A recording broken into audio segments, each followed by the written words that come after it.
Parlons de Scottie Scheffler, de sa victoire au British Open et de ses récentes allocutions. Certains osent la comparaison entre Tiger et Scottie, et même si sur certains points on pourrait y trouver des analogies, comme par exemple sa façon de dominer tous les meilleurs joueurs du monde, cependant les différences sont notables. Je vais vous expliquer brièvement les 3 points essentiels qui font la force de ce joueur. Premièrement, la technique. Tous les grands joueurs de golf de l'histoire ont toujours eu un énorme transfert de poids et un grand déplacement du bas du corps vers l'avant, ce qui permet une régularité et une qualité de contact. Ensuite, il a une grande stabilité de l'orientation de la face de club avec peu d'action de main et sa face de club reste toujours perpendiculaire à ses épaules de l'impact jusqu'à la fin. Point numéro 2. La pratique pure et authentique d'une religion lui permet une grande mise en perspective de la vie et de ses principes.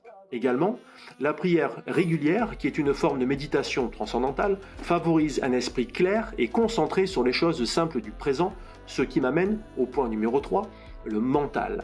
Et c'est là, justement, où il diffère de Tiger Woods. En effet, ce dernier, dans les interviews des années 90, a très vite manifesté son besoin ardent de devenir numéro 1 mondial et de battre tous les autres joueurs de golf, en particulier les records de Jack Nicklaus.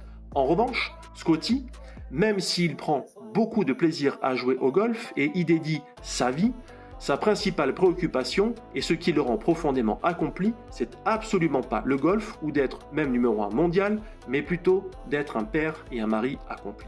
Ce grand détachement psychologique qu'il a par rapport au golf et sa vision de la vie lui permet d'aborder sa carrière d'un angle de vue bien différent, et ce sont les raisons pour lesquelles, je pense, il restera pendant très longtemps numéro 1 mondial. Quant à toi, penses-tu qu'il pourra battre le record de Tiger qui est resté 683 semaines numéro 1 mondial? À toi de me le dire en commentaire.